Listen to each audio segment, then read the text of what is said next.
Bucharest, Thursday, December 21st, 1989. Tens of thousands of people have assembled on Palace Square to acclaim Nicolae Ceausescu. The genius of the Carpathians is to hold his first public speech since the bloody events of Timisoara. And when he mentions the riots of the previous weekend, the crowd explodes. He is booed. The first time in 25 years of power that this has happened.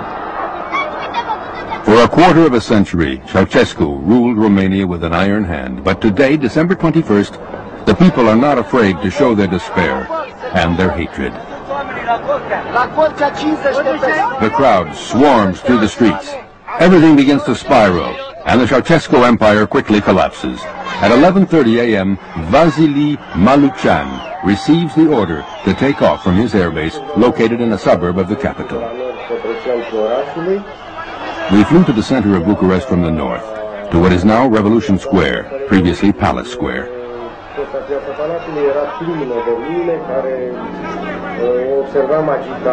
There was a huge crowd that seemed very agitated. We landed on the terrace of the old headquarters of the Central Committee. We stayed sitting there approximately half an hour with the engine running, waiting for orders. Nicolae and Elena Ceausescu were terrified. They could barely walk and were practically carried by the members of their personal guard. Also with them was former Prime Minister Mana Manescu and their advisor, Emil Bobu.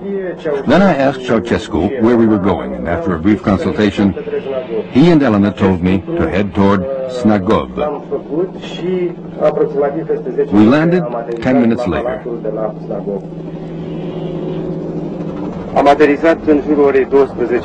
This is where we landed at 12:20. You can still see the marks. The weather was about the same as today. I was told to get out and call the commander-in-chief and the captain of my unit. For over an hour, the helicopter pilot requested aerial protection, which was refused.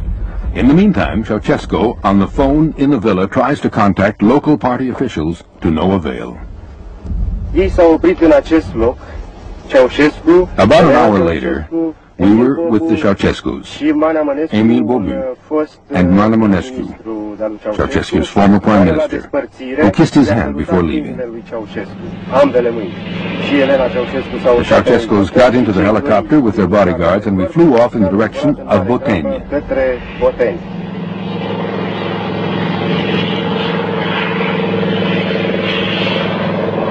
In the meantime, Nicolae Ceausescu learned that the state television network had fallen into the rebels' hands. He decided to head toward Pitești. There he hoped to be able to get things back under control. Then I had the idea that saved the lives of my crew and myself when I told them that we had been spotted by radar and that we risked being blown out of the sky by the artillery at any minute. So Ceausescu told me to land right away. Where, I said, on a military airbase nearby? No, he told me, near the road. Then he looked at me and he asked me for the third time, "Are you serving the cause?" So I answered, "What cause? Whose cause?" 1:30 p.m. the helicopter lands. 3 people get out, the Ceausescus and an officer from the Securitate. In Bucharest, also at 1:30, the news reaches the headquarters of the state television network that the presidential couple is on the run.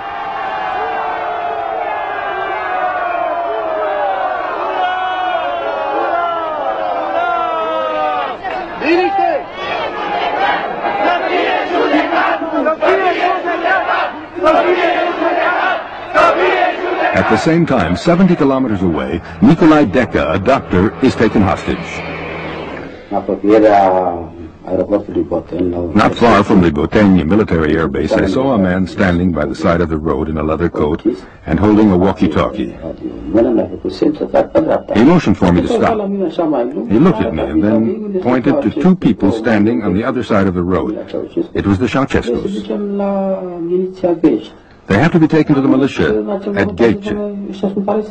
At that moment, I said to myself, maybe they've been arrested.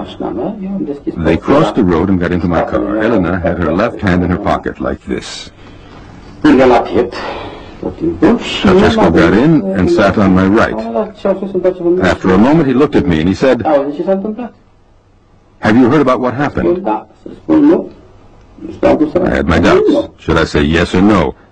I answered no. Then he said, "It's a coup d'etat. We're going to organize the resistance at Tergoviste." In the capital, the revolution is underway. He still had hope. He seemed to believe in something. He didn't look at all like a condemned man.